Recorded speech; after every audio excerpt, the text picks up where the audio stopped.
So now, today, the first day after Christmas, we celebrate the very first martyr who gave his life for Jesus, and that was Stephen. He was one of the deacons appointed by the apostles to look after the widows and those who were left with no means of support. And also he was a man totally committed to the Lord. And because of that, because he was a follower of Jesus, he was hated. So many people today who are followers of Jesus in different parts of the world, we call them Christians, are being persecuted, not because of any wrong they have done, but simply for the name of Christian. And we're also told that Stephen was put to death. He was the first martyr. And in those days, you were often martyred either by lynching or by stoning. And so we're told Stephen was put to death by stoning. And those who are putting him to death, so to speak, the people with the stones and who had removed their outer jackets, were entrusted to a man called Saul of Tarsus to take care of them and protect their clothing. And that man later became the great apostle Paul, St. Paul.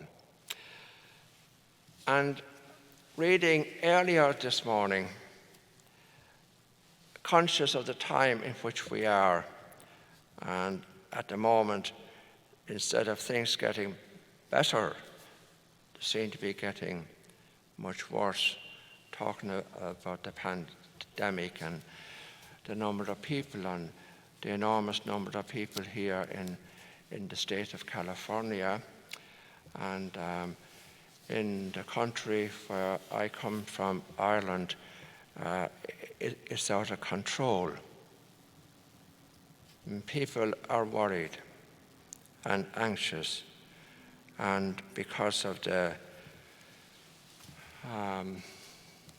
decision of the president over the weekend not to sign the bill to give people some money, many people today are very, very worried, and families are going hungry.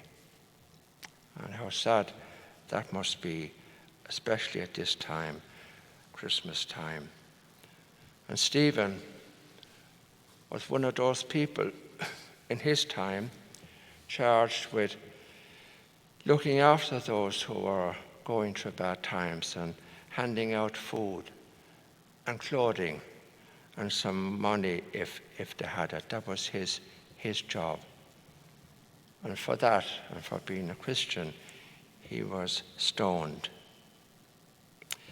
And so this morning, just for a moment, reading the psalm at times can be very comforting and very consoling.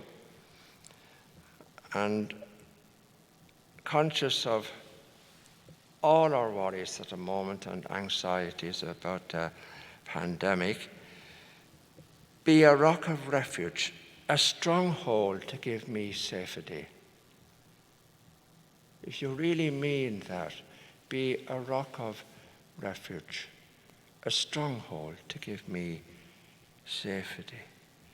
For Lord, can we say from the heart, you are my rock and my fortress. You are my rock and my fortress. My fortress.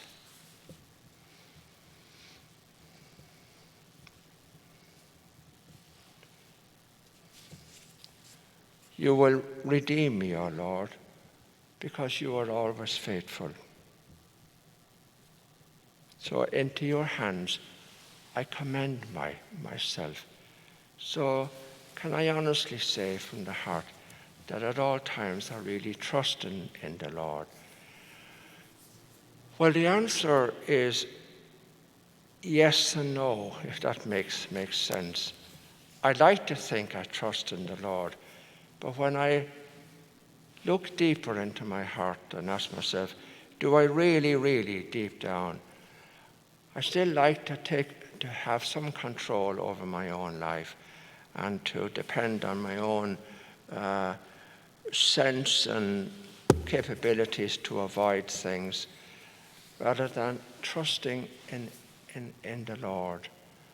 And that takes away a lot of worry, doesn't it, and anxiety, if you can really place it with a deep, deep trust. And so I suggest today that maybe you probably have time to spare. Hopefully you're not in some store in the middle of a crowd looking for a bargain. Sit down and just meditate or read slowly the psalm in the Mass this morning and see where it applies to you and how you can practice it in your life. Into your hands, O Lord, I commend myself. I know ultimately you will look after me.